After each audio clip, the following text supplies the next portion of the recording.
I'm very happy that you're here. And we will kick off the show right now. So we will have Lauryn singing Redemption Song a cappella style.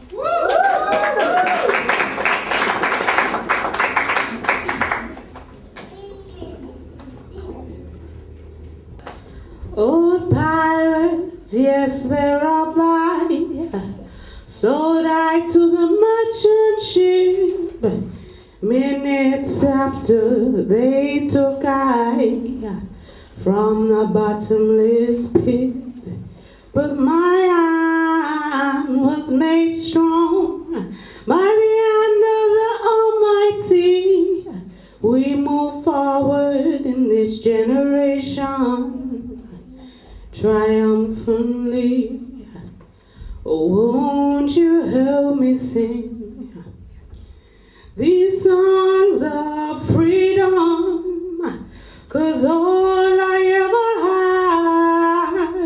have is redemption songs, redemption songs. Emancipate yourself from mental slavery. None but ourselves can free our minds. Have no fear for atomic energy, 'cause none of them can stop the time. How long shall they kill our prophets while we stand aside and look? Some say it's just a part of it. We've got to fulfill the book. But won't you help me sing another song of freedom? 'Cause all I ever have is redemption songs, redemption songs. Emancipate yourself from mental slavery. None but ourselves can free our minds. Have no fear for atomic energy, 'cause none of them can stop the time. How long shall they kill our prophets while we stand aside and look? Some say it's just a part of it. We've got to fulfill the book. But won't you help me sing another song of freedom? 'Cause all I ever have is redemption songs. These songs of freedom, songs of freedom.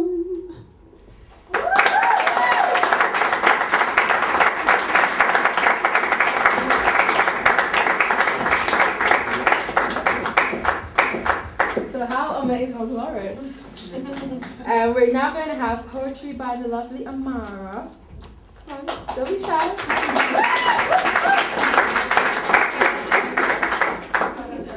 Hi everyone. Hi. My name's Amara. I go by Amara Amaya for my poetry. Amara is Hebrew for she speaks, and Amaya is Hebrew for Yah speaks. So that's my foundation. And tonight I'm gonna read a few of my favorite poems I've written recently. I'm gonna start with one which is called Footprints. I don't really like explaining my poetry too much. I like it to just speak, but I've subtitled it. They made a way for us, and I walk a path paved by your tired souls.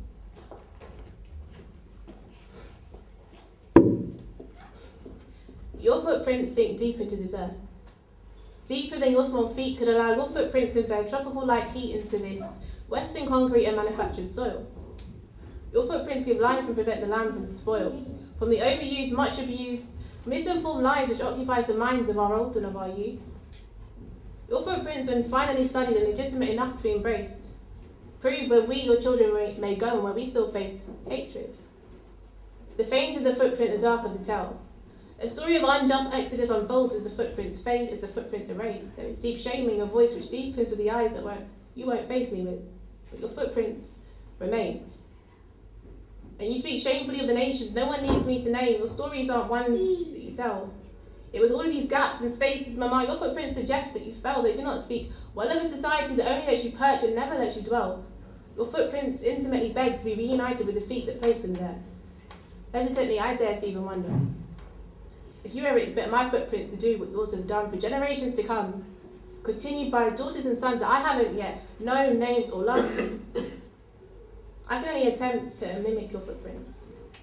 I have seen the pain that you took with each step, the bravery and the depth. I just ask of myself to step firmly enough to leave an impression, to leave a subtle suggestion for the later generations. It's your turn now. You rest.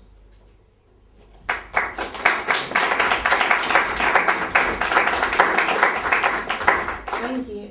I'm going to read a few shorter poems now. I've been really feeling like less poetry, speaking less and letting the words do more. So I'm going to just signal when each one begins and ends with my fingers, and hopefully you understand. I haven't named them because I'm going to hopefully follow in the footsteps of that wonderful woman back there and produce my own poetry book. But for now, I'm going to call this collection. You will, Amara. Thank you. For now, I call this collection. I wrote this for her, whoever she is. And I will go where you all ask me not to, and I will run there. And I will get there without the burden of your jealousies and legacies. And I will get there without leaving legacies and memories. Irreverently, I heave a painful history off of my back. When I reach my Gethsemane, I will try not to drown in the tears I have held back. Excessively, discrepancy is key. And I will finally arrive at that place that you knew I didn't know that I was meant to be, and I will just be. And I will selfishly flourish into it all, into all of me. She exhales and breathes out. More than breath. More breath than she has ever had to, slowly breathing out all of what little life her weak hands can hold on to. And in that frame, that silhouette, they found a strength they truly couldn't source, and it was yours, of course. Therefore, practice self-validation. All the while, remain open, remain humble. And I am you. I am you, I am you. I'm used to calling on your name and not receiving an answer. So I have decided I will answer myself, I am you. I'm all that you are not, and I will carry both of our burdens on my back until it breaks. But you finally found the time to pronounce and prioritize my name and give me back what I gave when I was you. And this is what I am most afraid of. All that I am afraid of. A look that informs me that you know that I don't yet know of my worth just yet. Final one. Whispers verbally softened as though aware that they might well shatter this stereotype. Such a precarious factor to change, since the variables might not even matter. You are mute. You are always mute. Last one, I promise. I wrote this today. I really like this one, so I'm going to read it. Doing good. All right. I would like to exchange my tough skin for your fragile one. Your skin comes with a handle with care sticker. All that they can't place on you, they place on me, apparently. The skin carved with the words durable, resistant, strong, strong, strong, strong on every corner and curve. There is no patch on this skin that does not serve to support someone who is not me, everyone who is not me. I've heard them wonder at my strength and discern that I am probably built for this. I have learned to pretend that I can't hear because I will probably develop mental illness if I try and figure this, and if I try and make sense of this coded language scribed on my skin, black ink on black skin, in language only I am not meant to read. And I believe it says something like strong black woman. Strong black woman cannot be broken. Tear ducts unopened. Strong black woman. the superwoman whose identity is no secret. We do not praise her. She does not need it. She is strong. She's not crying. She's strong. She's a prototype, ideal, unidealized. She is so strong, so strongly opposed to this image used to dismiss her moments of breakdown. Is she allowed to not be strong? Thank you so much. Thank you, Mara. And I can't wait to read your book. Next, we're going to have a poem by Rotimi. Hello, good evening. Forgive me, I've been drinking rum punch and I ate enough too much food, so I got a food belly. So, let me introduce myself. My name is Rotimi. It means stay with me. It's Yoruba. I'm from Jamaica, so don't be confused, but just know I'm in touch with my roots and my culture. So what do? I do many things. Currently, me and my loving partner over there, that beautiful girl holding my jacket there, look at her. We got a company called Small Axe Cove, It's meant to be our art events and branding companies. Why is my accent doing that? And we put on art events for black artists and creatives in the city because we need a platform, we need to shine, and most of all, we need to be recognized amongst ourselves. We don't need to be boss mainstream because we are mainstream, we're trendsetters, so that's why. And I do many things, branding and design, but my first love was poetry. So to start off the night, I want to do a reading, but before I do a reading, I want to do a freestyle. But I want you lot to be involved. So can I get 3 words, random? Don't really mind, just 3 random words. Chicken, go on. 1. Sensational. Oh, sensational. Brazil. Okay, cool. We got chicken, sensational, Brazil. Good luck. Good luck. Okay, this year I took a trip to Brazil. It was kind of crazy. I've got to explain to you still. I'm not used to what they do and not used to their meat. It's just chicken and beef, chicken and beef, chicken and beef.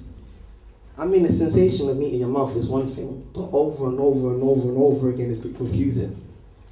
You know how they do. It's kind of different from what we eat and what our food. They got popcorn and they put bacon in their popcorn. Do you understand me? Bacon and popcorn? Crazy, I know, but culture's different, don't judge.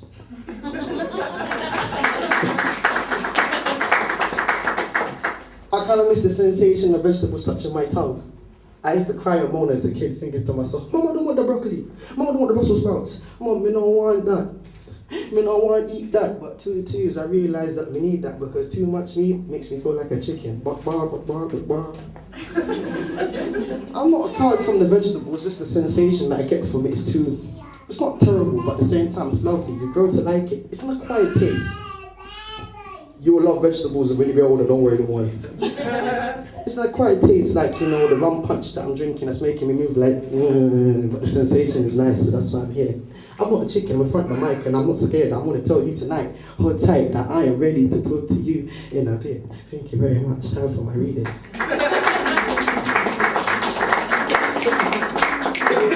Liquid courage. So I'm going to read something to you that I wrote specifically for this event. I'm quite happy for what's going on. Like, we need more queens and warriors and beautiful people like you writing these stories for the children. And I'm going to read something to explain why I think it's necessary because... I'm going to read it to you. It's funny. I never liked fiction as a kid because I couldn't relate to anything. So I just read non-fiction books from like 6. So I was a bit miserable at that age because I knew too much, if you know what I mean. Like, don't you understand society? Put on your Beyblade. Let me tell you something right now, yeah? You see them man there? They don't like because, you know what I mean? I'm gonna read it. It's not got a title, so. I love children. I'm gonna have like 6. You hear that? Alright, fine. 3 boys, 1 girl. I want a spoiler. What is my everything? The first question that appeared in my heart. It was a subtle beat, a rhythm that would change my life. Because from young, I knew that melody wasn't right. Bad was good and I should be afraid of the night. I didn't know why something so beautiful, full of moons, galaxies and the stars, were portrayed so dark. Dark? Which door to choose? I never knew. Either choice felt like I would lose. Black or white, I'm black. And then rum pum pum pum, I thought a bass or a drum say. See, those words are kind of creative, right? Those words were quite poetic, eloquent and reflective. 2 2s from day, I lacked representation in my storybooks. As a kid, you see, I went off fiction. You see, my real world was black and wonderful, so I had no need for an imagination full of white fantasy fiction. Because of this, I lacked the ability to articulate myself creatively in it. My lack of creative reading affected my vocabulary. Oh, F this, man. Bun that, man. So, idiot. You're gonna ring up your... Pause. Now listen. Fam, I was just angry. You see, I was very self-aware at a young age. I couldn't care much for Tracy Beaker, Mona the Vampire, Biff and Kiff, and that dog named Kipper. I read the works of Garvey, Huey P. Newton, Malcolm, Steve Biko. There was some real, I'm not gonna say the word bad. But you see, my lack of vocabulary to express myself lovely like a child should wasn't hope that I was reading the works of things an adult should. I know. Later in my life, I stopped being so critical and heavy-hitting. Played around the flows and hit jet streams of new heights on this new creative plateau. New jack flow, colourful clothes, developed a quite dazzling reading pose. And I was there like, yo, see the book there? See the book there? Yeah, I get the hard one. You see, it's thanks to powerful black women like yourself, you know, powerful black women like her, that I relearned and re-educated my inner child. Black women who are our first teachers taught us how to be leaders with amazing features of afro hair and big noses like Little Bill. And dark creatures with amazing powers is deep hair, such as Nancy the Spider and Bear Tiger. Everybody wants to give up Bear Tiger, but Bear Tiger was a bad man, you know. If you know a Nancy story, listen, Nancy was one thing, but Bear Tiger was on it. Our future children have brighter futures. No matter the cause, by any means, we will teach our daughters to grow as queens and our boys to respect and support our queens. That's the only way we're going to be kings. But first, we must teach them how to communicate positively with pride and articulate our black love with such works, such as this. So when you ask them, what is their everything, you're going to need to take a seat because they're going to talk for days. But thank you. Thank you so much, Rotimi. This section is all about me. Thank you guys for coming. So this is what the book will look like when you get it. I'm just going to tell you about my inspirations, why I did the book, and then read you a couple of poems, and then we'll crack on from there. So basically I moved here 12 years ago, and I remember sitting on the bus a couple of weeks after being here, maybe a week, and I sat next to this guy, and he looked at me, he was like, why do you have to sit next to me? Obviously I can't do a British accent, so he was like, why do you have to sit next to me? So I was so confused. I remember I was thinking, what do you mean? And he's like, you're kind. And I was like, what is my kind? Because where I'm from, I'm from Guyana, no one says, oh, you're black, you're white, you're this. Like, none of that mattered. You were just a person. And I remember, I think I talked to my dad about it, and he was like, well, it's England, isn't it? This is how it is here. And I thought, okay. And then I went to uni, and this lecturer said to me, read about Guyana and Walter Rodney, and I thought, okay, read about Guyana and Walter Rodney. He was a revolutionary around the time of Marcus Garvey, and he's well known in Jamaica and things like that. So I thought, all right. And then I started learning about slavery and our history before that, and these are things I didn't learn back home.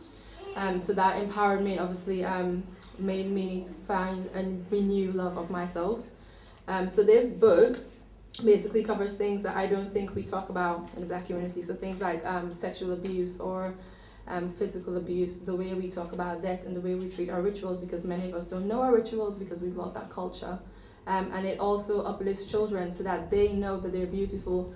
I find over here, I've questioned whether I'm beautiful or if my hair is lovely, and I never had those questions growing up. I never had a question about my skin. I never had a question about my personality. Nothing. And that has to do because back home, I guess, the teachers, the educators, the politicians, everyone is someone of color, everyone important, everyone that you look up to, you aspire to, they're all people of color, so you don't question your worth, you don't question if you're beautiful, you don't question your abilities. So this book is here to inspire and for us to answer questions and ask ourselves questions that we don't usually do. So that's it, and you will get your books by the end of the week next week. So the first poem I'll read is called Surviving Depression. Darkness fills you up and you become this person that you do not recognize. You are constantly in a chokehold, living between a place of hopelessness and hope. You begin to experience bad moods, bad days, and bad years. Luckily for you, your issues have an expiry date. It must end. You cannot afford to hold on to pain. Hurt turns into grief. Grief turns into sadness. Sadness turns into depression. Depression turns into suicidal thoughts. Suicidal thoughts then turn into debt. Your life is way too precious to just throw it away. Our hurt, our pain, it must have an expiry date. I understand that some things are more difficult than others. Trust me, I've been there. I'm in many cases still there. It is vital that you do whatever it is that will put you in a better place mentally. Usually by removing yourself from people and places that weaken you, that works. Rethinking negative thoughts. Reinforcing your love and knowing in yourself by filling your mind with happy memories. We need to learn to let go. It's harder than I've made it seem here. I get that. But why drown yourself just to please anyone else? Why lose you because of things that are insignificant in the bigger picture? Tap into knowing you. Cling onto your spirit and your soul. Everything that you need spiritually is within you. Every religious book tells you that, so know in you. Know in your value, in your need to be happy, to be loved unconditionally, to be at ease with Mother Nature, to be fully and unapologetically you, to know in your choices and your love for yourself. Learn to let go, my love. You owe yourself this much. Once you've achieved this, you will be able to live with the gift of being able to see your future. Depression will only be temporary when you acknowledge its existence. When you seek help, it will only become better if we keep the conversation going in our community. Thank you.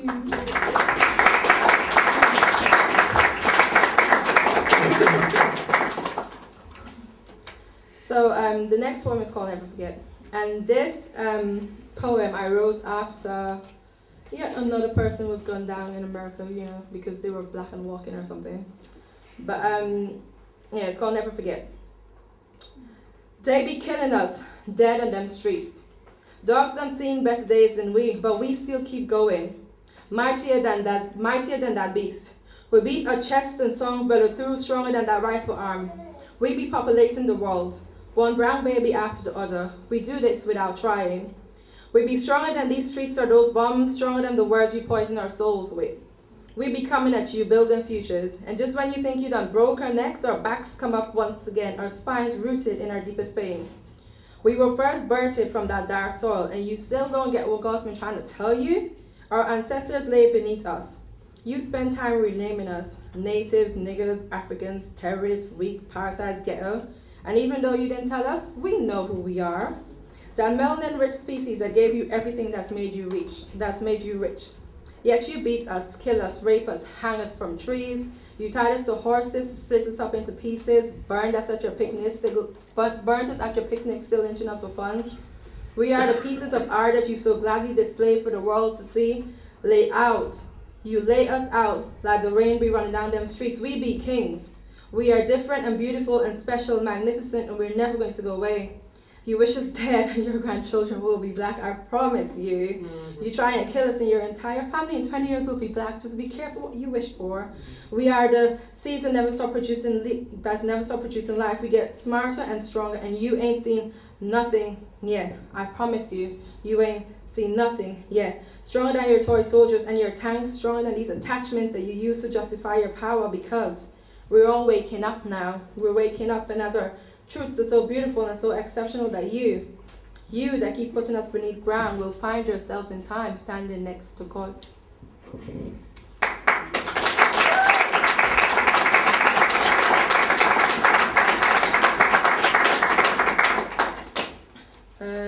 going to do 2 more. So one's called The Beauty of Death. And I wrote this one because a few years ago my granddad passed away, and when I went back home for his funeral, I started learning things about him that I didn't know, and I got really annoyed. I was like, he did a movie? He could, because my grandparents came over here during the Windrush. They spent, I think, 15 years here, and then when Guyana gained independence, they went back home. And they went back home because my granddad was quite prominent. He was a singer, and he sang a song called We Welcome Independence to Guyana, which was the song that Guyana celebrated our independence with.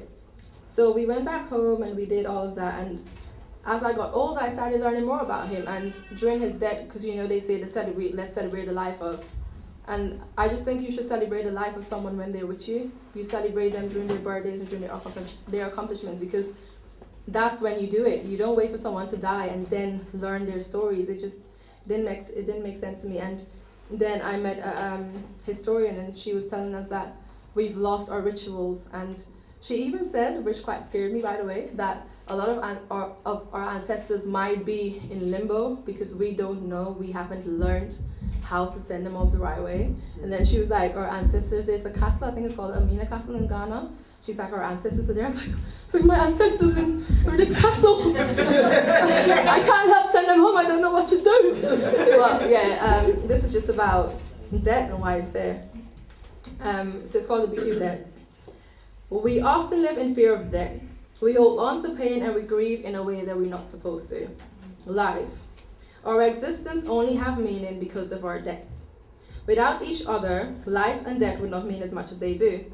Our souls have grown and taken on so much of our relationships so that in our next life we can be more aware of ourselves. Death is as beautiful as life. What it's really asking us to do is to take life by its hands. It's asking us to explore, to love, to experience. To be the gateway and teacher for new souls. Death asks us to celebrate it, to be thankful for our lives. It asks us to be somebody, to find purpose, to achieve our task of contributing to the world in a positive way.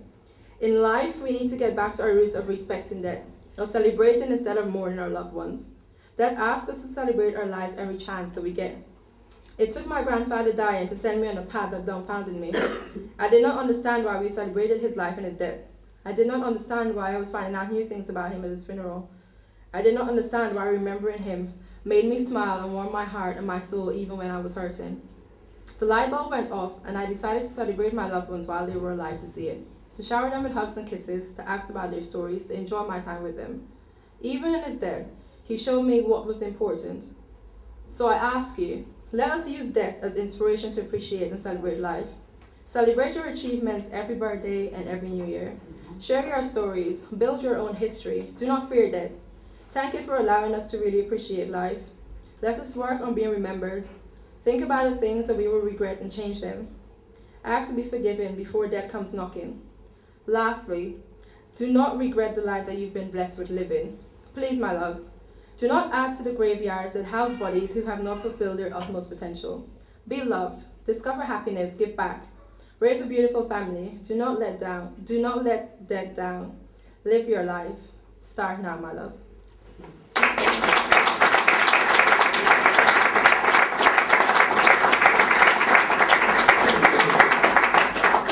So, the last one I'm going to read is called Health, Exercise, and Medicine.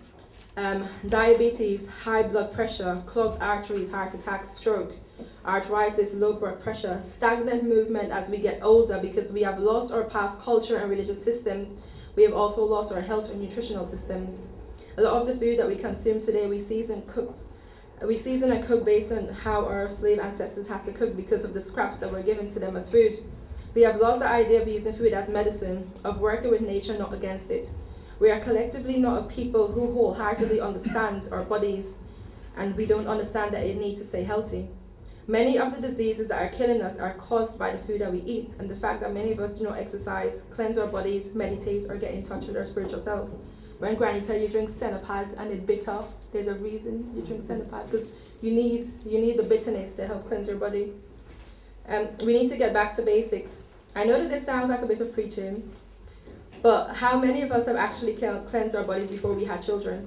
How many of us have relatives who've got diabetes? How many of us have grandparents who have died from heart issues or high, low blood pressure affects them? How many of us know people in our families who are not able to get around easily once they get older? How many of us have children who suffer with things like eczema, ADHD, or food allergies?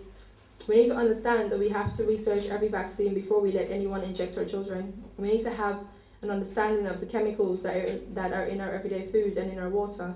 A lot of these things are affecting the quality of our lives and will affect our children's life in the long run.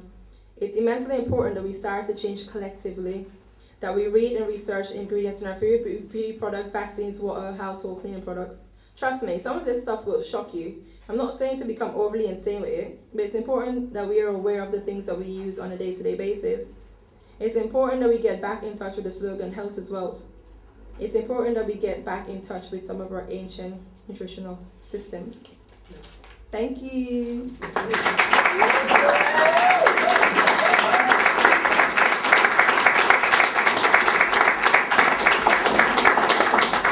I'm not going to read the next poem. I'm going to do that a bit later. But this book that I've got in my hand, called Bayonets, Mangoes, and Beads, basically it's a poetry book, but it also is based and grounded in facts. This book talks about all of our soldiers that came here and came to fight in the war. World War I, World War II. I bet many of you didn't know that between Jamaica and Trinidad gave millions of pounds to actually help the armed forces over here. They built planes, they fought, they gave men, and still those men were battered, they were beaten when they didn't have legs by British soldiers, they were killed by British soldiers, they were abused in this community, they couldn't have houses, they couldn't go to the pub, it was really bad. So Nairobi Thompson, who is one of my inspirations, she wrote this book. It's an amazing book, I've learned so much, and she's going to be our next poet.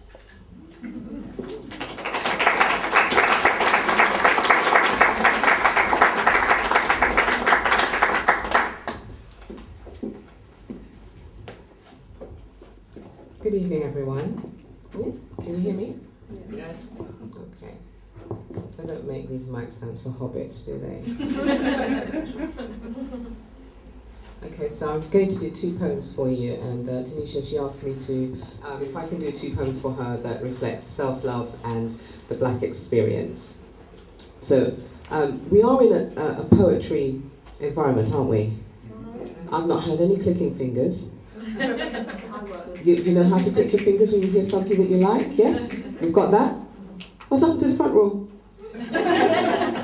First and second. Right? Click fingers, and when you hear something that really resonates, you're like, Can I get a All right, okay, so you're with me. You're in the room now, that's right, that's what we need to hear, All right, so this one is about, it's called No Weapon Forged, and it's really a celebration of Black love in that no matter what's done to us, we always manage to gravitate back to one another in the end.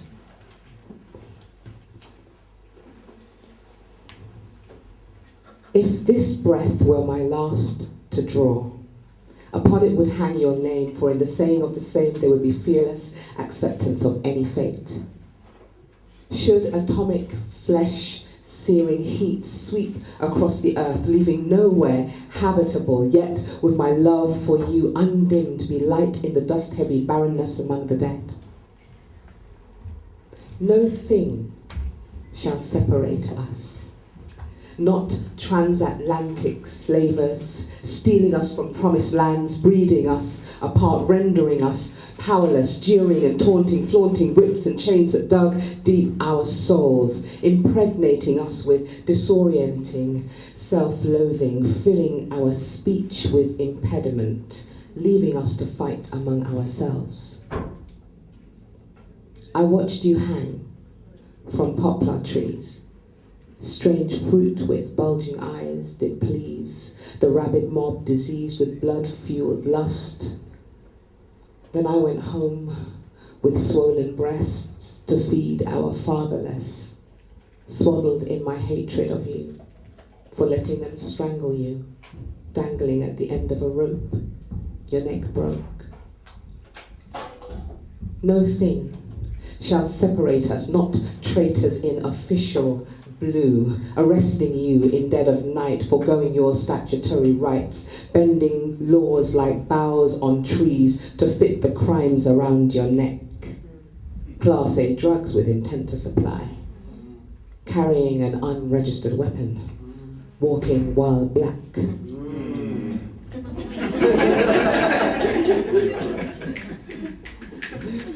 Leaving us to swell the walls of prison cells. I watched you swing before a jury of their peers. With bleeding ears I heard incredulous verdicts of death by misadventure, suicide, and pre-existing conditions. Inconvenient evidence ruled as circumstantial or inadmissible. Then I went home with swollen breasts to feed our fatherless, swaddled in my resentment of you for letting them manhandle you, abandoning you as you choked on your own blood. Your body broke. Yet, foreknowledge, the magnetic field exerting a torque on our jewel-bearing compass, pulls the needle north easily, and we find each other again and again and again, because we are predestined to be conformed to each other through, and those centuries lapse and little changes in terms of those who fear us. Faith-filled patience waits for oscillations to subside, and we settle into equilibrium, our collective genetic memory cocoons our unadulterated love. And all the adjustments to our history, all the insidious seeds of division sown into our psyche, pitting black man against black woman, are no match for our timeless, inevitable union. My love, I say your name, ashamed at first that weakness had me blame your royal frame. For now, I see your omnipresent strength, your devotion, your eternal, indivisible connection to me.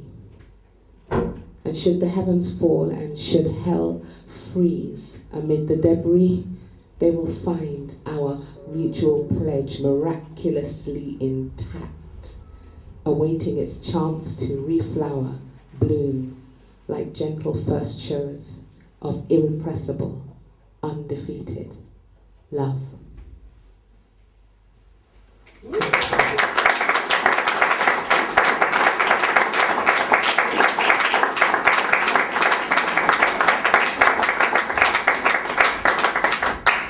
Thank you very much. So my last one I wrote when I went to South Africa to celebrate my 50th, and I was sitting at the feet of a Nelson Mandela statue, and I got very inspired, and I wrote this poem. I hope you enjoy it. It's called Emergence. You still with me with the fingers? How come we never heard that before? What happened? Mesmerized? This is called Emergence.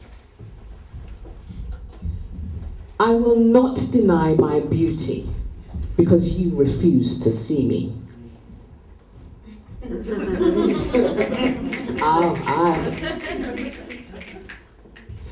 I will not account my exuberance and confidence as arrogance to make you feel more comfortable in my presence.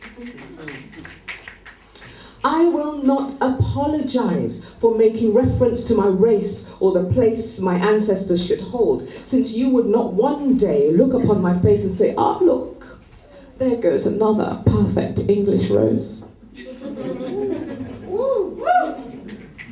You will always see an African from a dark land. There is no melting pot, for you would not want to be me, as even a single day black would have you wishing back your life as it was before, where you would wake absent thought of whiteness, being the epitome of acceptance, and go about your day unfettered by notions of being bettered for no other reason than the season of your skin. Pull up.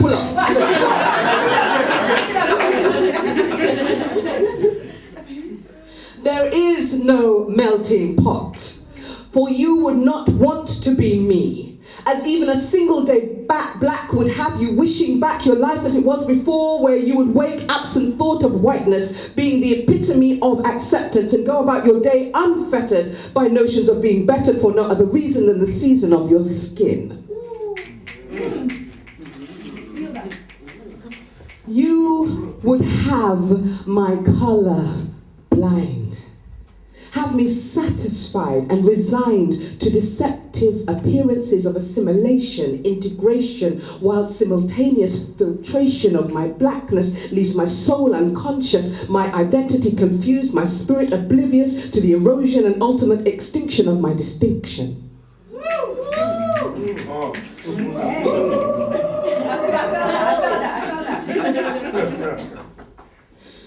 Yet I rejoice, for no more shall I require of you a chance to show just how amazing I am.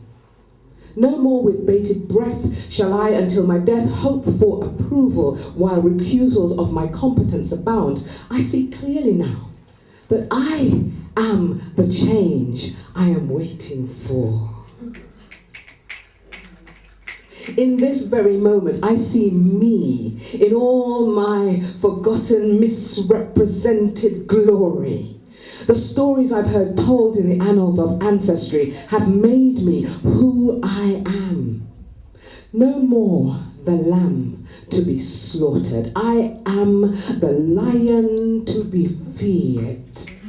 The one for whom the path has been cleared with a fearsome roar. Thus I do not seek your permission to be impressive, to be successively assertive, as my will, forged in the fires of bondage, and my confidence, tentative at birth, now strong, surpasses all the wrong done me and those before me, who were forced to maim each other, rape each other, hate each other. This your show of power, debased amusement and cruelty beyond conscience. Though not forgotten, centrifugal separation of bitterness from memory has left me free to accomplish everything I will. So, do not trouble yourself with the conundrum of how to make space for me or set a place for me at the table, for I have already seated myself.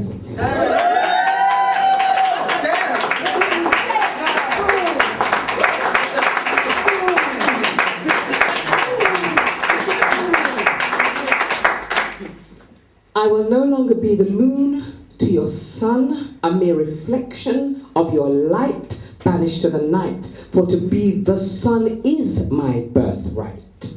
And I shall shine as brightly as I dare. And it's okay to marvel and stare. Go ahead, my courage, my grace, and beauty command it.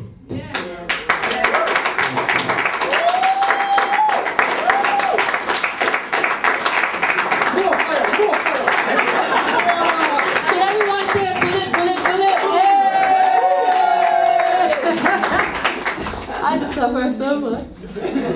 Thank you, Nairobi. You're very welcome. Thank you for inspiring me. So, this is my first book, everyone. So the one we're doing now is my second book. We're going to play a little game, and I hope you guys watch sitcoms, because whoever guesses this right will get this book free. So I'm going to say a poetry line, and if you guess where it's from, you've got to say the show and the person that says it. Yeah? You ready? You guys ready? You know that you come on, you know this one, you got this. Open the door, close the door, I am so confused! You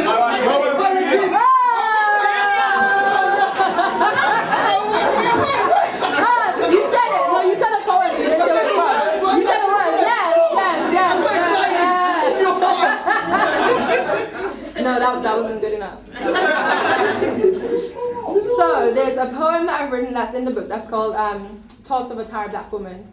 And I thought that it needed to be acted out. So Princess and Sean, lovely actor and actress, are going to act this one out for us. So come up here, guys.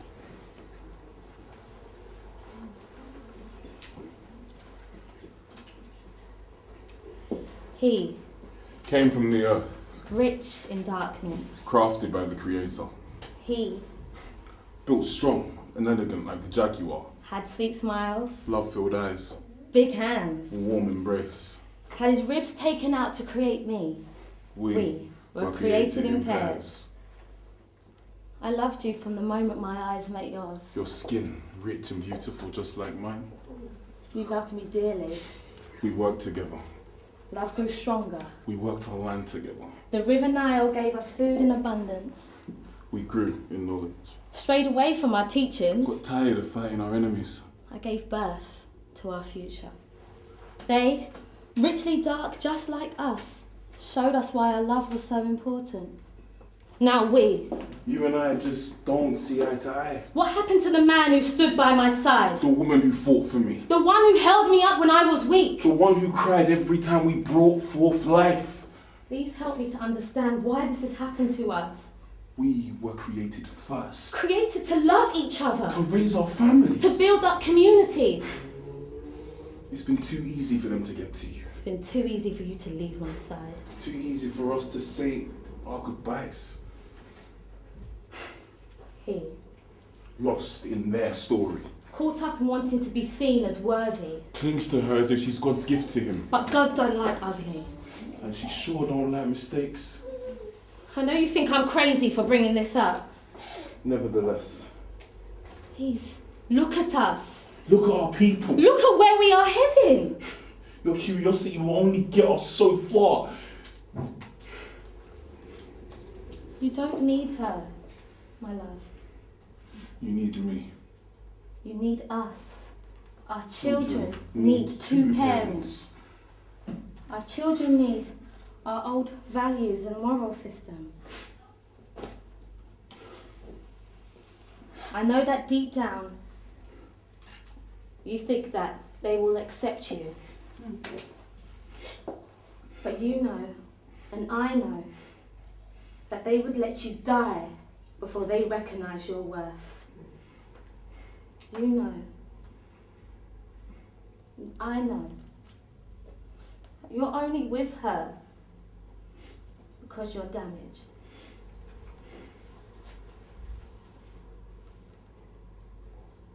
Woo!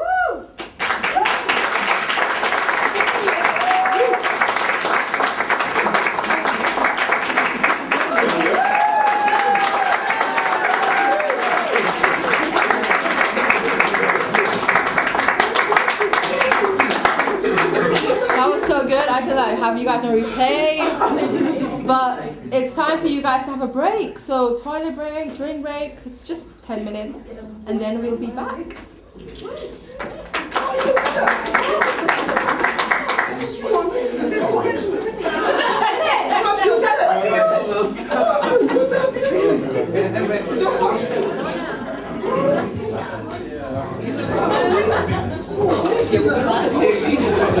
Hi, good evening. Hi. Good evening.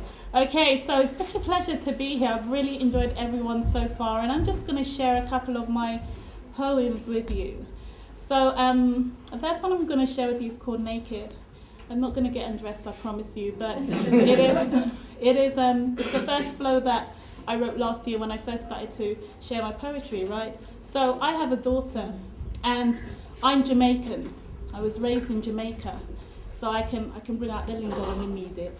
But yes, so my daughter, you know, when I was raised, actually, you know, we were raised with, you know, children should be seen and not heard. All right. And if you can't hear, you will feel. All right. Okay. But you know what? My daughter, I've raised my daughter with the attitude that she will be seen and she will be heard. And part of that has come from my expression through poetry. So I'm going to share my first flow that I wrote, and it's called Naked. So I hope you enjoy it.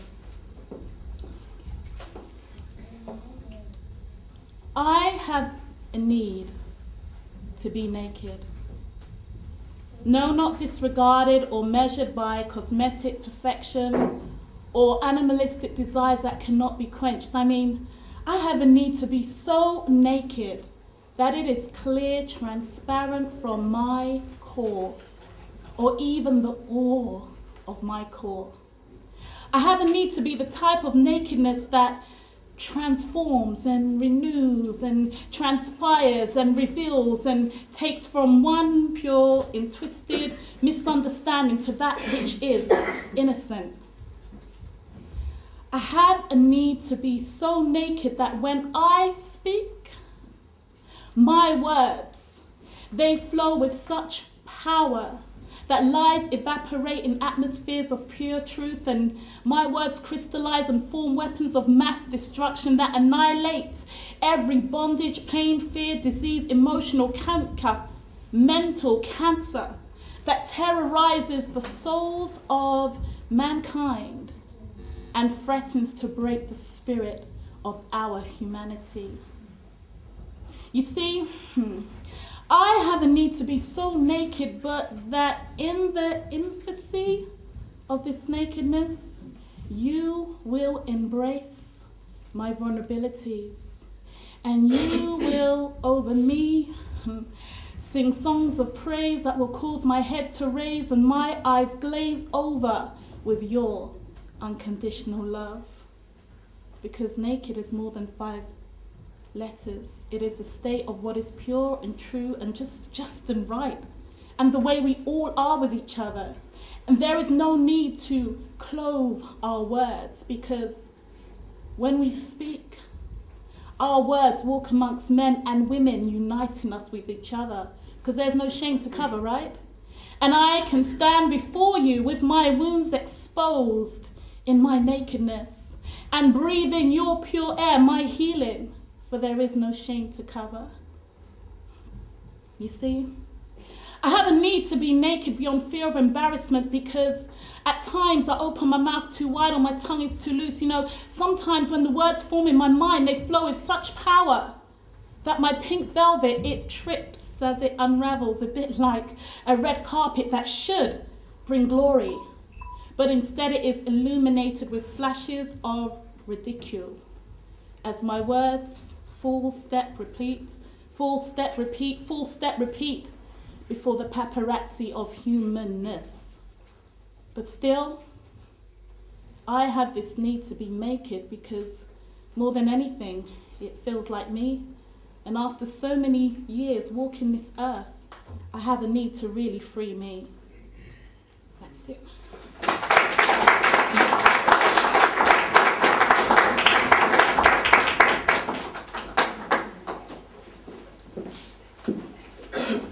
I know we can all relate to losing a week.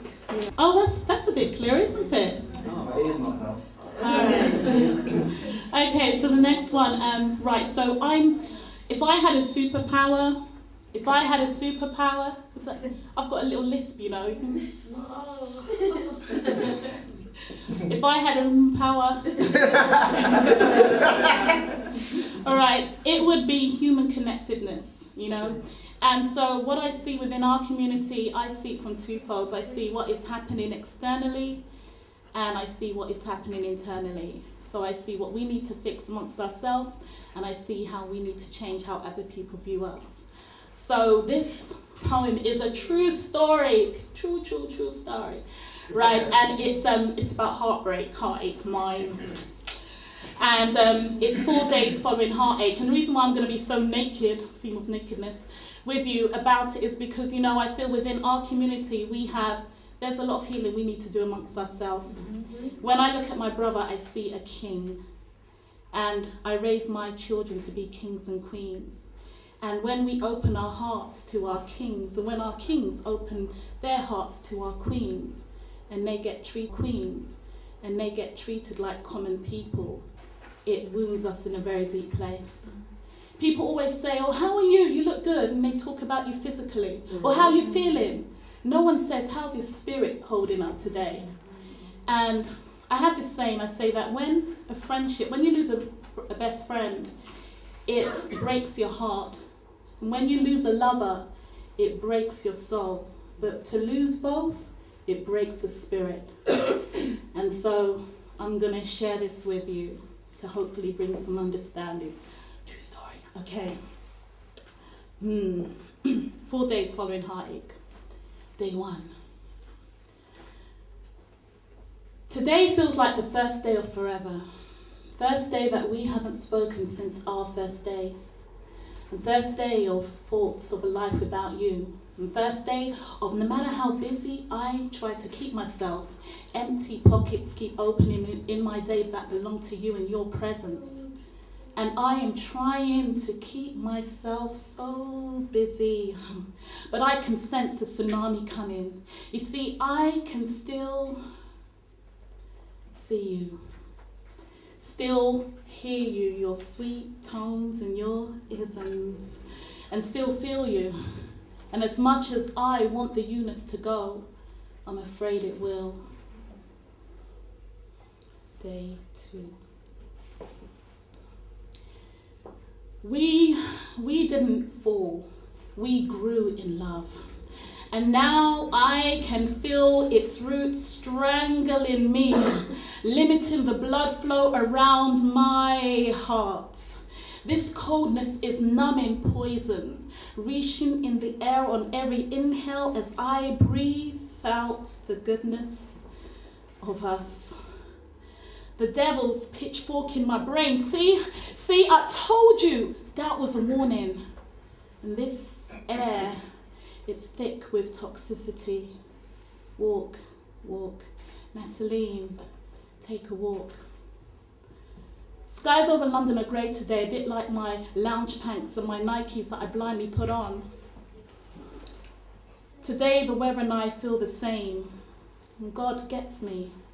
And it is crazy windy, so much so that I am lifted slightly, and I wish that this wind would carry me far away from feeling this tsunami of poison that is sweeping through my veins, limiting my blood flows, destroying life cells, my own red cells, surfing on plasma screams of replay, darkening out time, unraveling his words, and there it is. The heat of pain is piercing my soul, contorting my being. And like water by the side of the road, I meander in debris, paralyzed. Walk, Nataline, walk home. Day 3. Stepping out of the shadows into the early morning highlights. This is my Lightroom. And my mind is trying to separate the light from dark, what was truth from lies. And as I lean and I walk, my right eye, it leaks a little, or so I tell myself. And I am leaning forward into this walk, into this pain. I mean, in order for one to heal, one must first know how deep the wound is, right? So I allow myself to enter into the space of betrayal and feel its pulse around me, its beat pounding my soul. You see, we were like gods, he and I, creating our own world with our own force field in which we stood inside out. Nakedness was our armor. The truth is that he took that force field and presented it to mere carnality to entice Mr. Inspirational Guru. I guess he felt like king trampling the middle earth, leaving me and mine exposed to transmitted diseases of a spiritual kind.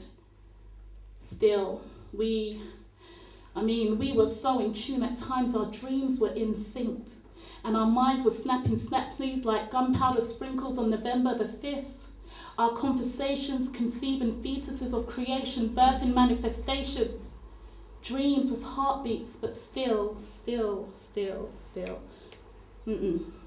I brace the wind and lean into this walk, and it starts to rain on my face and down my cheeks. And I release my fist and breathe deeply into my core where my strength is. The road seems longer on the way back home, but I am not stopping here. My quad steadied me faithfully on every step. I am heading home. Day 4. Okay. This wasn't really day 4. The truth is I lost a week. I'm not sure what happened to it. Kind of disappeared on my calendar. So It was more crying and tears on my face, and then there was a period where I was in some sort of distress because I was wondering how I was going to birth all the ideas that we had conceived together. I didn't want to give birth to them alone, you know, but at the same time I didn't want them to be aborted, and I was wondering how am I going to do this because I didn't sign up to this. But after about a week or so, no lie, and this never happened to me before, about a week or so, day 4 or day 11. The skies over London are still grey, but I can see a hint of blue. So I reach into my mind, take the sun, place it high up in the sky, stand on the corner of the high street, by the quirky coffee shop, lean back, feel the warmth of the sun on my skin and inhale its coffee beans. Today, nature and I, we feel the same. Today we are one. God gets me. That's it.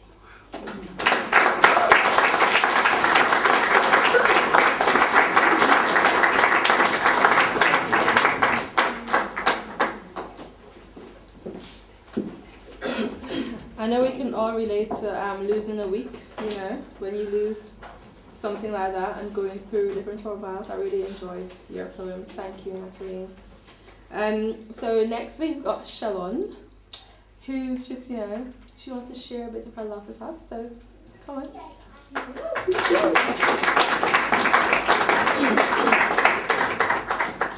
Hello everyone. Thank you.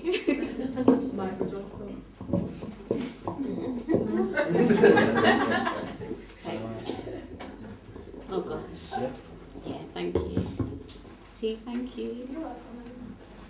I'd like to share my poem with all of you, and I hope that you enjoy it. It's called Love and Faith.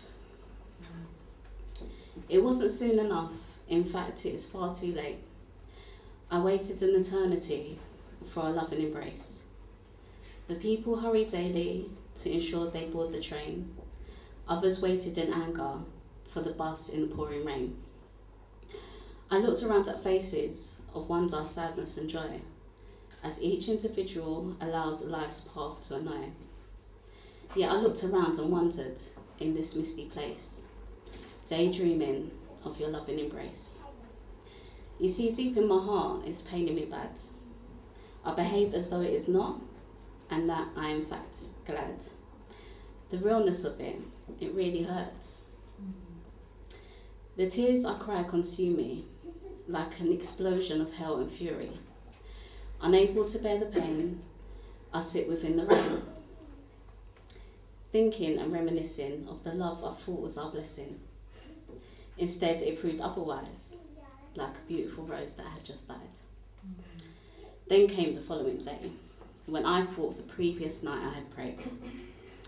I called and you answered to me, my angel, be still and purely. Things are as they are, as things destined are not far. You have to be patient and trust, not to envy and to lust.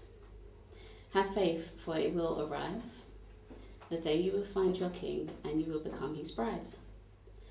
I asked when I look back, I was so alone, not placed on a throne with a love that was known.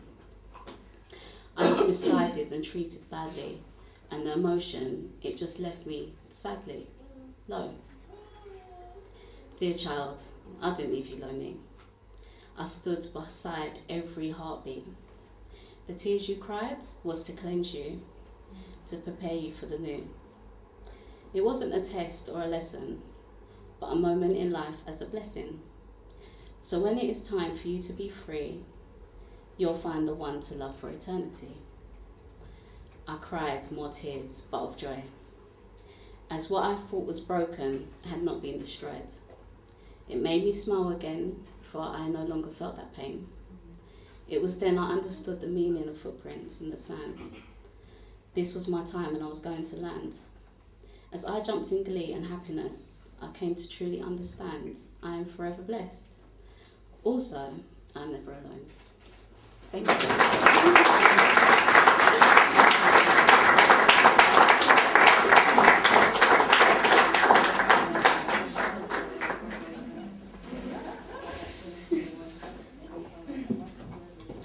Thank you so much, Shalon. That was beautiful.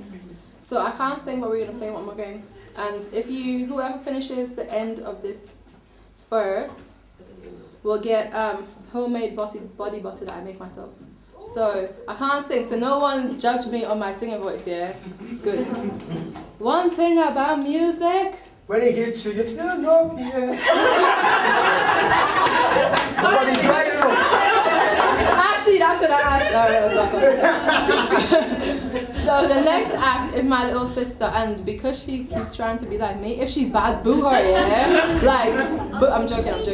But this is her first time doing a poem, so Shavana, come on.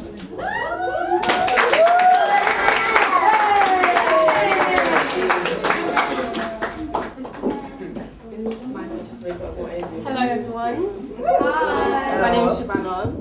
I am very honoured to be performing my first poem here for my sister's book launch. But can everybody give it up for T, because I'm so happy that everybody has attended, and it's just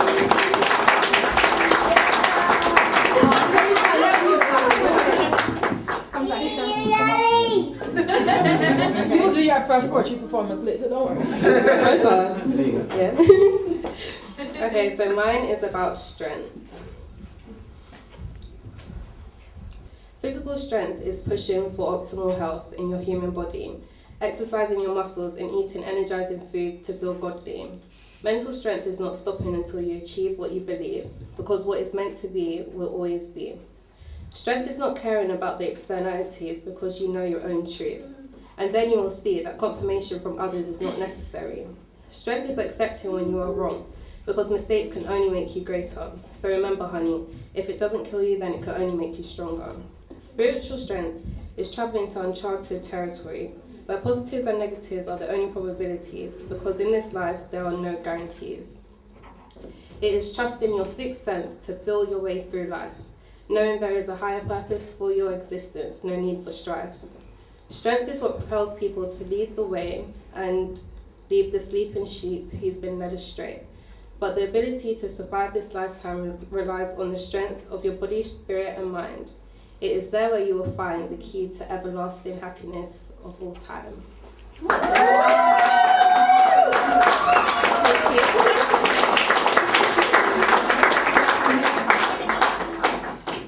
Oh man, I wanted to boo you a little bit. But you were good though, you were good. So I'm going to do one poem called Necessary Love, and then Vara, who's an amazing poet, is going to be next. So this is, Danny, wherever you are, this is not about you. Don't get a big head. Yeah, just don't. When my head hits my pillow, my imagination takes on a mind of its own. While the fluid that encompasses my brain washes away the dirt, after a long day I think of you. You in all of your loveliness. I cross my fingers and struggle with toes of hopes of enchantment. I pop my shoulders out to stretch my arms a little longer so that I can hug you even harder. Surround your being with a physical symbol of love that's never fading. I'll run to you every time. Sweet sorrowful stories of remorse, of unforgiven turmoil send me to leap for you. You do not understand just how much it is that I need you. Rivers do not boast enough teardrops to drench the earth the way that my eyes will bleed if I ever lost you. Danny, again, this is not about you. It's some guy I dreamed about, but it's alright. I hadn't quite understood God's plan in the beginning, or even a year ago. But the more that your smile unfolds and your soul glows, the more that your love weaves itself into my very life force. The more that I dream of you dying, the more that I cannot stand the thought of leaving you, the more that I understand how necessary you are. If my chest can't touch yours and my fingers can't wipe away your tears and my ears listen to your joy and your pain, if I could not be near you, I'd rather leave this world of mine, turn back to dust with you, grow into trees with you, and like the beautiful branches that reach across the road to touch each other, we will grow until our branches held us close. Until the end of this life and that life, I hold you there. Because, you know, every lifetime you're mine. It's done. But it's not about you, though. It's not about you. I put, yeah. Me and God, me and her, I got planned, yeah. Every lifetime. We would grow until our branches held us close, until the end of this life, and that life I'll hold you there. God, she was remarkable. She knew that I'd love you strong, need you for longer than just a moment. She knew that it would take me time to realize just how special you are. Every time that I stumble, you make sure never to let me fall. You amaze me. I love in awe of you. I am who I am because of you. We've evolved together. I could not love again, search again, need again, want again, anything that could ever compare to you. That's why we fall in love with each other over and over again. God, she always knew. Next we've got Rara, who is amazing. Every time I've seen this girl perform, I was like, Rara, like, I wish I could. That's probably why they call her Rara, isn't it? Because I'm like, Rara, like, Rara. Like, I wish I was that sick, that spoken word, but here she is. Hi, I'm a part-time poet. By my professional opinion, I'm a wonderful comedian, so I'll start with a joke.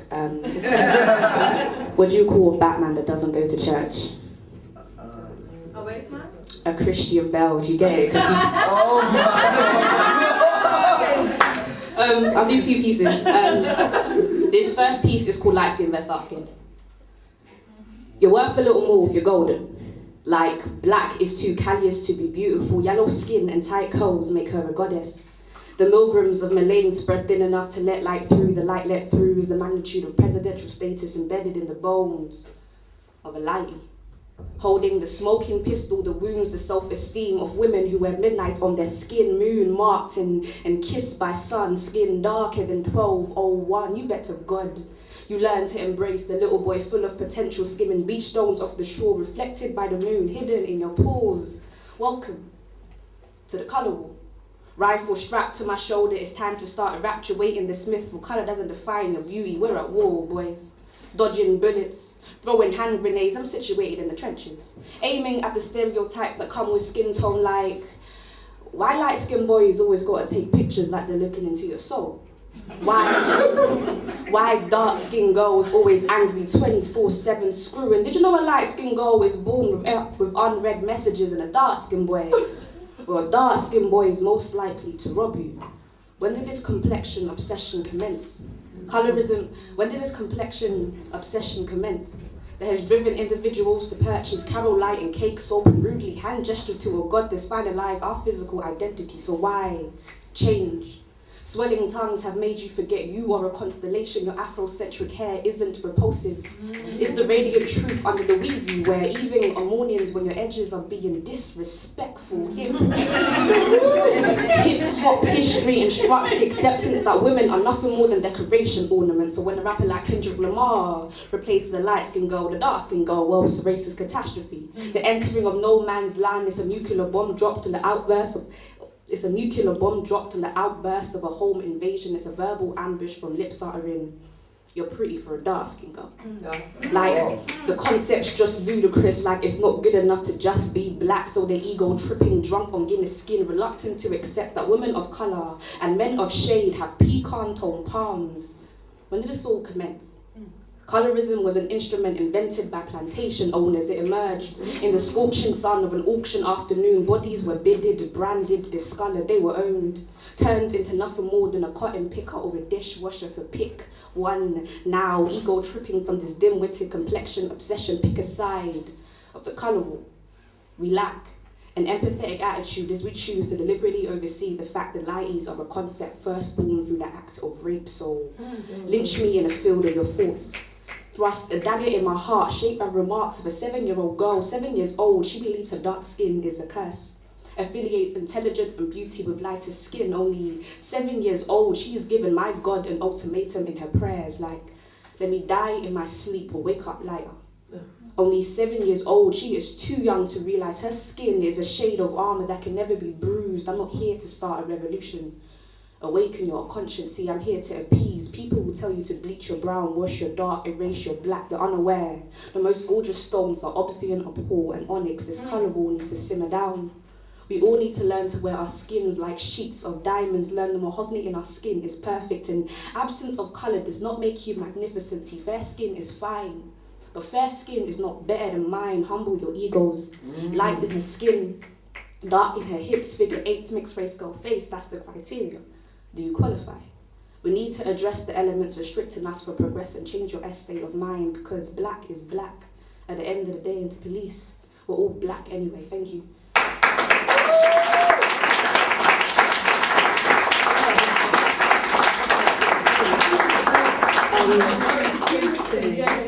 The second piece, I write a lot of diss tracks to men.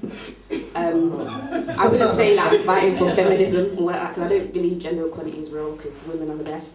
Yeah, no, I'll agree with that. So this one is called Female Dog Face, but I'll only read the bits that are clean.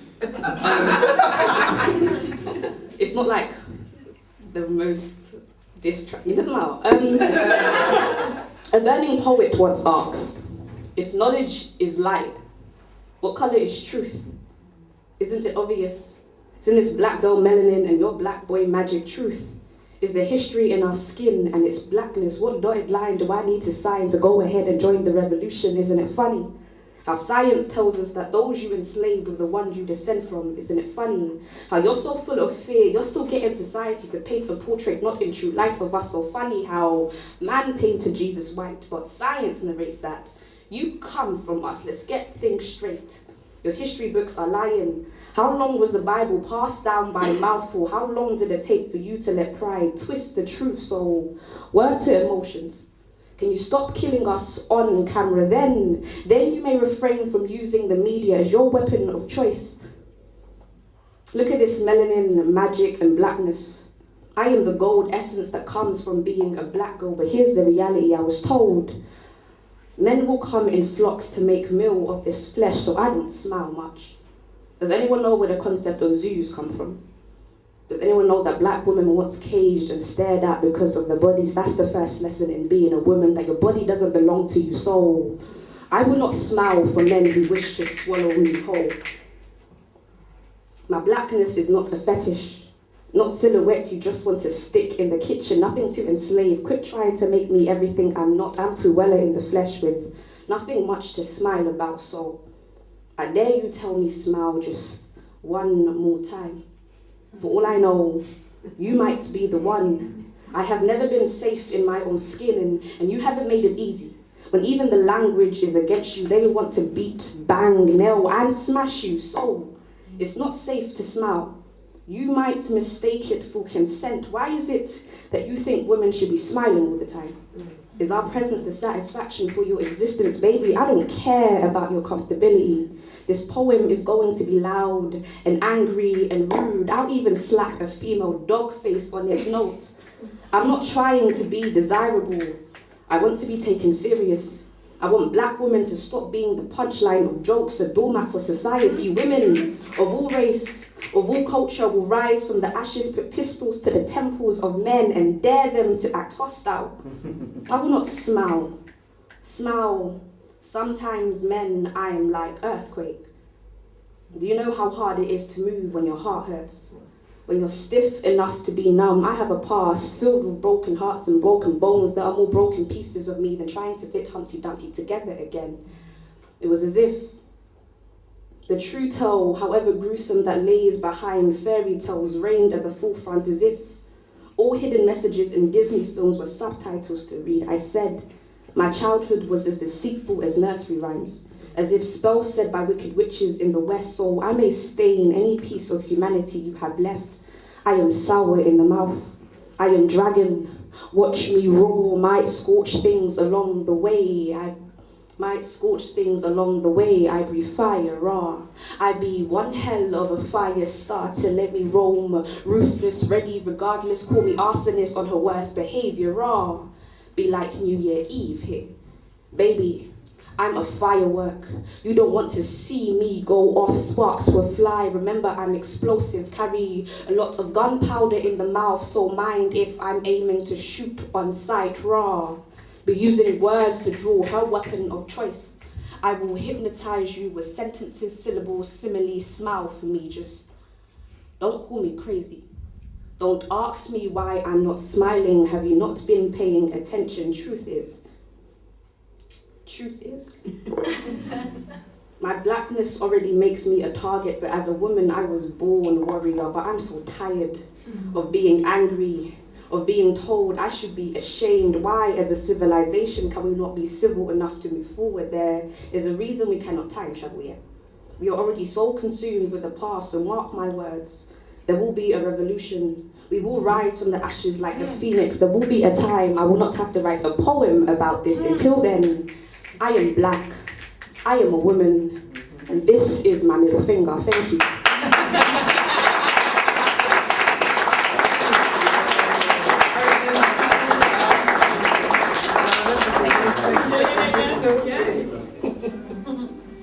So guys, I've got, Nairobi was kind enough to leave one of her books to be auctioned off for Haiti.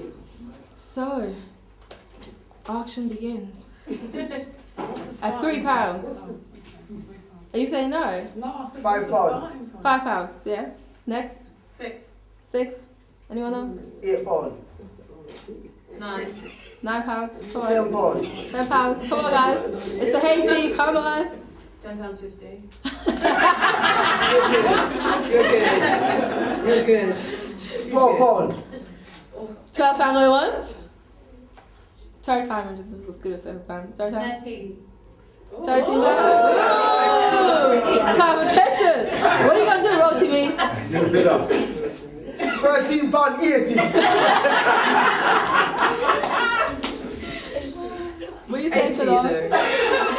18. 50. Come on, Rotimi. Come on. It's £15. Why you want to fight me?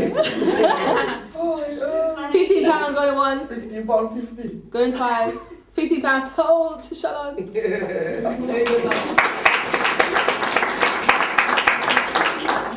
So Rara just reminded us. She reminded us that the black woman is what? God. The black woman is what? God? Yes. There we go. Yes. But I can't give this to you because someone else. There you go, Sherelle. Thanks. I got all the Christians in the market anyway. So I had this dream ages ago, and it's really weird because I kept thinking, if I could speak to my great grandmother, like what would she say? Like if I had that conversation, what would she say? So and then I had a dream about it, so it's really weird, but this is called ancestral projections. I saw you last night, tapped into the disc on my spine, memory points that share walls of you. Time traveled to your center, explored your beginning, your truths. I sat with crossed legs, patiently waiting on your song, held my heart in my palms, felt its beating out of rhythm, excited by the things in you. Long-awaited moments of words that looked like paintings. I'm trying to uncover you. See those lines on your forehead don't match up with the ones near your mouth. Big laugh lines, sweet gap smile. I am unclothing you, pushing you to extremes, your truths, I need them. Shied away from your history, who am I to you, dear woman? I can see my eyes in you, my skin. I can see my glow in you. I've decided, you are my great-great-great-grandmother from dimensions beyond my wildest dreams. I sat near your lap. You put your hands in my hair while you tell me your stories of grandness and wonder. You are a queen, very respected. Men fought for your attention and women for your wisdom. You are intelligent, more beautiful than I could have ever imagined. Your memory whispers to me through the wind and the sun. Your gentle hands remind me of why we had to run back then. Their lines show me of how we jumped from boats so that we wouldn't die in them. She told me how she awaited her children's souls, how she smiled with them, held their hands, took them when their bodies lived no more. She told me of grandfather and how he fought to save her children. Of the great warrior women and men who were more than equal. She told me of better days, a different spiritual system.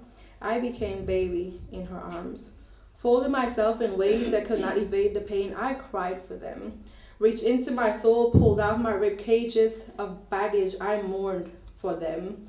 The ones who were captured and whipped until they were tied and bound only to be thrown onto a boat. The ones who had others' body fluids in their mouths and nostrils. The ones who ate it because it was the only food afforded to them.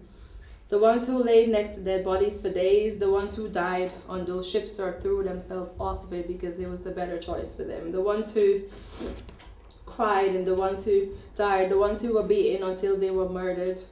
The boys and girls who were savagely raped. The strong men who were split by horses after they were beaten and raped by men who thought it great sport to dehumanize them for lessons and kicks. The ones that were divided by colour like we still are today, I cry for them. I cry for the women who carry the burden of seeing their children murdered by the misters. I cry for the grandmothers who spend their entire lives on the plantation only to die alone after they've taken all of her children, generations of her children. I cried for the many that were lynched and burnt at picnics and hung for fun. The one who the pastor so gladly announced in church every Sunday, we're burning him for fun. Damn. The ones that died while smiling children enjoyed the sight of life leaving their eyes. I still cry for them and I mourn for them. I enjoyed Grandma's presence, her truths, but I found myself sinking into despair. I dug myself deep into their pain and I felt like death was still near me. My room reeked of it. It smelled of it. When I woke up, I realized that these things are still happening. They've only evolved. It just looks different now. Master sits atop a hidden throne and his lackeys wear badges and they carry guns. They do like the police officers did in the purge. All they do is follow orders. I said all they be doing is following orders. So I beg you, stop saying that the system of racism or white supremacy doesn't exist. Go tell one of the mothers of the victims over the past 50 years that lynches are done. That we've really come a long way, that it's all a setup. Go tell them that they're crazy. And the reason that they've lost their children isn't because of that melanin. It's not because they were killed because they were walking while they were black or shopping while they were black or because they were just black. That it's not because we are still property. Tell them why those lives are now added to the graveyard of riches. The places where our most promising lay haven't never had their dreams see fruition.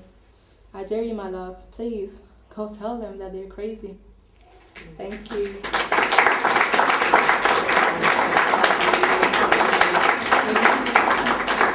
So next we've got our final poet of the night. Final poet. I'll let you come and introduce yourself because you're really special. Thank you, honey. Thank you, brother. Hey, what's up, people? Hey. Hey. Good. My name's Omsby. This poem's called Let's Meditate. Don't hear me out, listen in, and wait so you can see the wake. See, ships set sail and lose sight of shore to entertain the concept of becoming more. And as I push my subconscious to surface, it's locked between my eyes like yours, and when it raises, it pours and runs down my whole body to the tips of my being. If seen as believing, you won't believe it. I live to push boundaries, bound to be bound in bond, redefining where the heart is. Scribbling, scratching, scraping something so sight sees soul, yeah, the tour bus takes long routes when the pen is intention on paper. And while in a rush to kill time, it strides behind, quietly killing me. Better than never, sooner than later. You could call me over dramatic, man, I don't do drama, it's just everything comes first when the distance is between hunger and thirst. This life is a one-on-one with the one, and all it takes is one. 2 twos now, too much time taken, not being taught is wasted because every second tethers chance. Tripolar, money, power and material in the eye of the beholder. My 4 limbs are not confined to 4 walls, going to 4 corners, crossing borders as I keep my soul on like Tim's. And it's the rule of thumb that we read the index, but it's even more important to read between the lines, and that's truthful.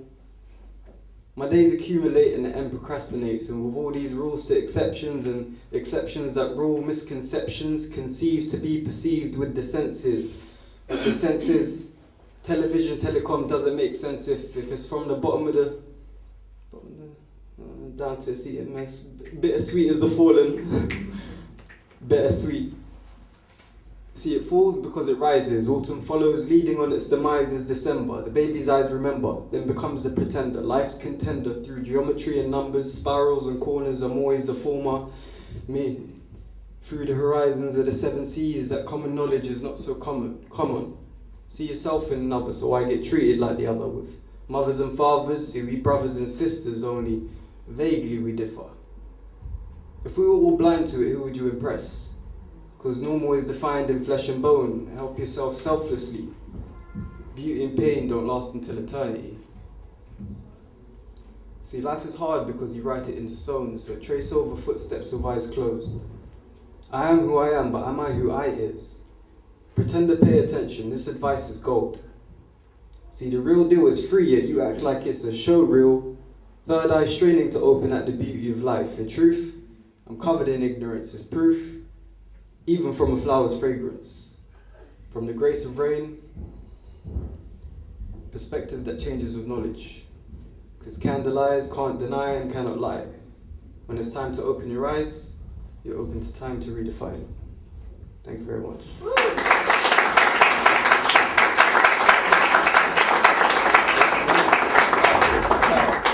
Lovely, I've got one more. This one's called Gravity. I had my heart chakra in mind when I wrote this. So alright, cool. This one's called Gravity. Sitting under a tree, it was a new ton of ideas that dropped. The same thing that allows you to fly can bring you down. Gravity of a situation, of people's opinions of a place. It's a state of mind. Gravity is weakening the laws of attraction, not attracting what you want, but what you are. Synchronicity that's binded with the intended, unfathomable magnet feeding off your energy. See, you supply your dreams with the beams of light emanating from your forehead like a stream of snakes. Gravity is like falling in love with your greatest enemy. Feel this apathy because apparently we're all different. Juxtaposed to our own thrones, nested in the temples, wishing children go atone to the malice of the grown, sipping on a chalice to raise from the bottom, because the truth of the matter is in the latter. We pull back, getting pushed forward, onward into gravity unknown, jump for joy to let go, parachute deploys to free fall, line grounded on mounded glory, just be here, attend your life, see the sun burst through the clouds.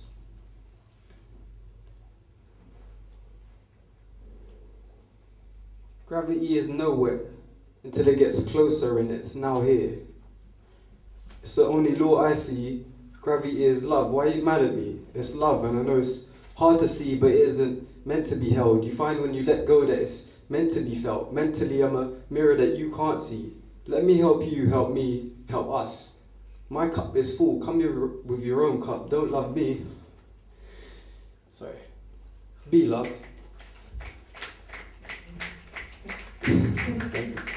The problem is who to trust when your heart is gold. Your heart is gold. It's mad. Gravity is mad.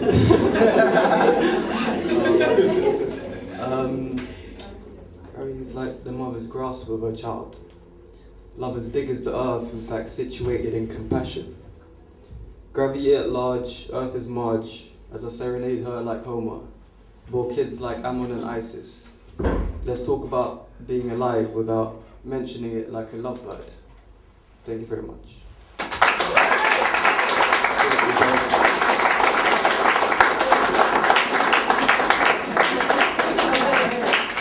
My name is Diamo, and I'm going to sing one of my own songs that is going to come out in hopefully December, I'm hoping, if it all goes well.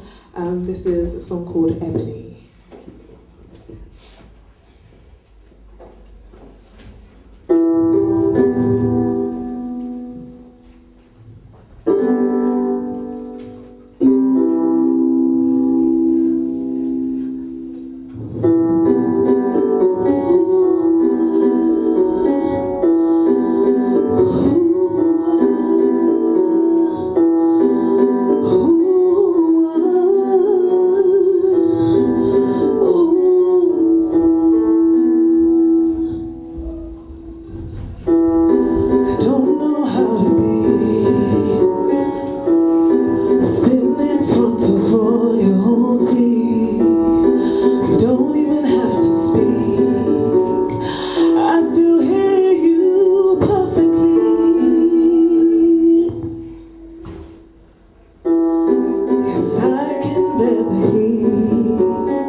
don't have your eyes and energy.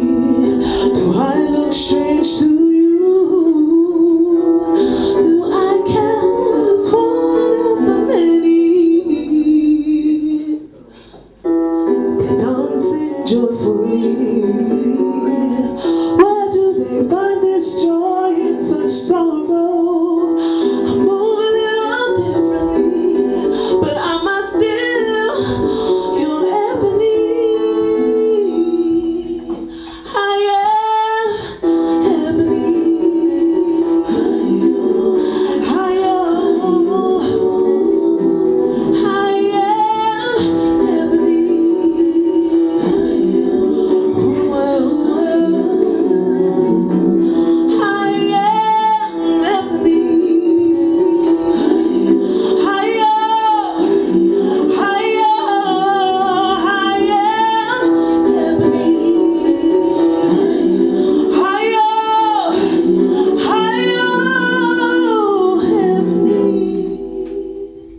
Thank you.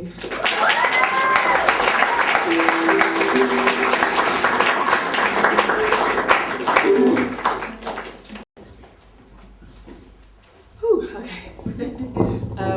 I'm gonna sing an a cappella of Nina Simone's Blackbird. Woo! Yeah. You go, girl. You work on that girl magic. I'll try. But yeah, this song is really, really important to me because it took me out of a very dark place, just personally, and just my own struggles as a black woman. So this is Blackbird by Nina Simone, a cappella.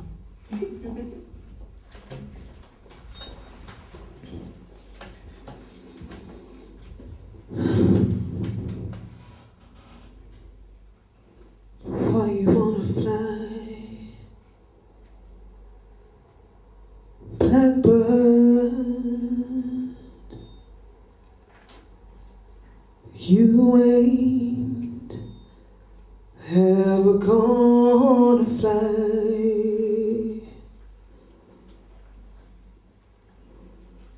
Why you wanna fly, Blackbird?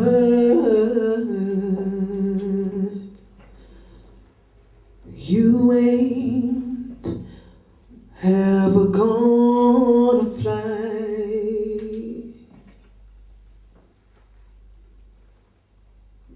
No place big enough for holding all the tears you're gonna cry.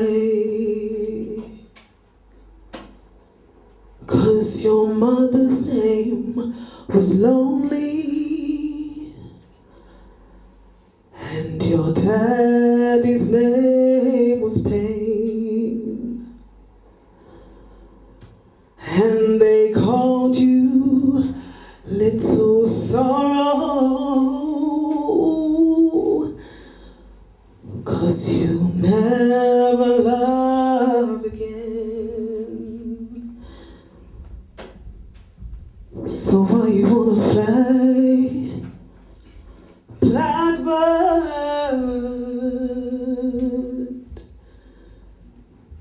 You ain't ever gonna fly. You ain't got no one to hold you. You ain't got no one to care. If you'd only understand it, nobody wants you anywhere. So why you wanna fly, Blackbird? You ain't ever gonna fly. Thank you.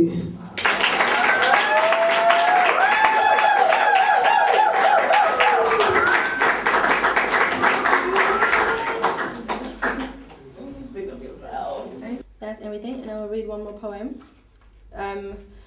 There are a bit more heavy poems in here, but I'm not going to read them now. They're in the book. But I just wanted to say, in terms of things like physical abuse, sexual abuse, there are things in our these are things in our community that we need to talk about. And I find that the victim is always the one who's blamed, bringing shame on the family and all of these sorts of things. And then the person who's the victim is always there. They're always there being blamed and not being cared about, and everyone only cares about the person that did it, so then they're protected and blah, blah, blah, blah. You know how it goes in our community. So we need to talk about mental health more. We need to talk about physical abuse in terms of relationship. We need to talk about how we talk to our children. What is it that we tell them that make them insecure, so that when they grow up in these societies, they feel a way about their skin or their hair, their culture, and they're ashamed of their food or whatever it is. We need to instill morals and values in our children that make them proud to say, what you're talking about, my hair is amazing, like, stay there, innit? Like, you get me. But, yeah, my hair's amazing. But anyway, if anyone hasn't listened to Solange's album, I love that album. And she has 2 songs in it I really love, and she's got the one that talks about the fact that she's changed, and it will be a shame if she stayed the same. And it's true. We grow up and we learn, and we all take different journeys, and it is a shame if you stay the same. So it's not a bad thing to change, it's a powerful thing. It's a powerful thing to take your journey, your path, and then you become who you want to be in light of that, regardless of what anyone else thinks. So I think we go forward and we move forward with our own self-purpose, our own worth, and I think finding purpose is very important. It's very important for us to know what we're doing and how we're giving back to society, and knowing that our lives are meant to be selfless. We're not meant to be selfish.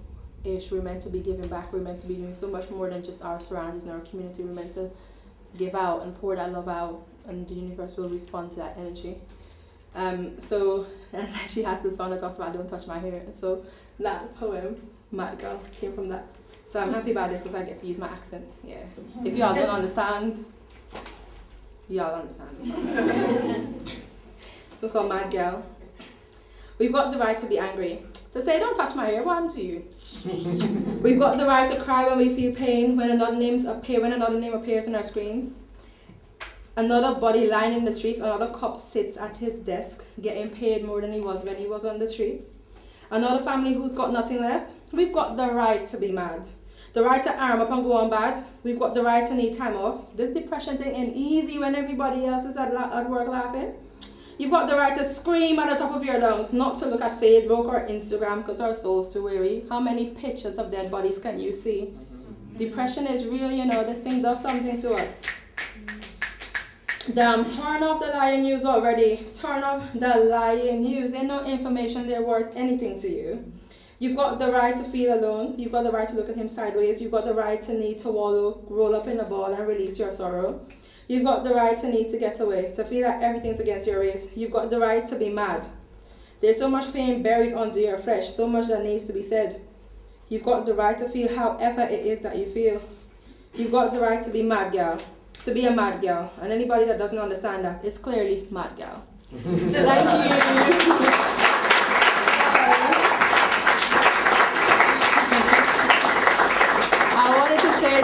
Thank you to everyone that's come out, everyone that's helping us support Haiti, because when the whole flood thing happened, I was like, oh my God, we can't do anything, what can we do? And I was like, I've got a book launch, I was like 50% of all sales, I'll still eat, I still have a roof over my head, you know, help as much as we can, because for anyone that doesn't know, the reason that so many islands have got their independence, the reason that the slavery in America ended, the reason that England had to let go of their slaves was because of the Haitian Revolution. If it wasn't for the men that fought by the armies in the Haitian Revolution, many of us would not be here, we would not be free. And it's really insightful because when you learn about Haiti, then you learn about Guyana had how many thousands of slaves that fought back the British, you know? You find out about so much about our history, and when they tell you that, oh, we freed you, they didn't free us, we fought. Yeah, enough of our people gave their lives, there's no bloodshed, and we fought hard for our freedom. So knowing that and know how powerful we are, and love yourself. Yeah, love yourself and be true to yourself, and everything will be blessed. So thank you for coming.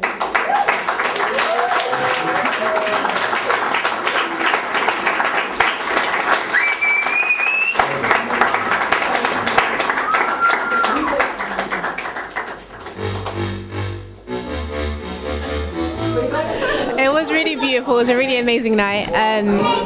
T delivered as per usual, and I really enjoyed everyone's performances. It was an honour. Well, I was very honoured to perform my first poem for my sister's book launch. She did amazing. I just felt the love, the happiness, the good vibes. It was a great event, and I'm happy for everybody who came to share this incredible memory. And yeah, it was a wonderful night. Yeah, it was a great night. It was nice to hear everybody's creativity through their voices. And yeah, I'm glad I came. Yeah, it was very interesting to come to this event. Very entertaining, quite interesting poetry that was said. So I quite enjoyed myself meeting talented, intelligent, young men and women in this event. So thank you for that, and thanks their ancestors for that. Wow. I really enjoyed it, but I think what I enjoyed more was the message that she was getting across about owning who you are, your identity, and just being awesome in your blackness. So great. She should do it more with a bigger crowd and touch a lot more people. Obviously, T's my sister. We're from Nubian Nights Out, and I'm really proud of her. Yeah, blessed night. All the performers were amazing. Getting goosebumps and stuff. So yeah, really good night. It's my first time to a book event. I thought it was really refreshing, really enlightening. I had a really good time. I enjoyed all the performances. It was a good night. Thank you. So tonight was really amazing. I really just want to thank everyone for coming out. All of the performances were amazing. I mean, the talent, the sounds, the content of the poems. I couldn't be happier with everything and how everything went tonight. So I just want to say thank you once again.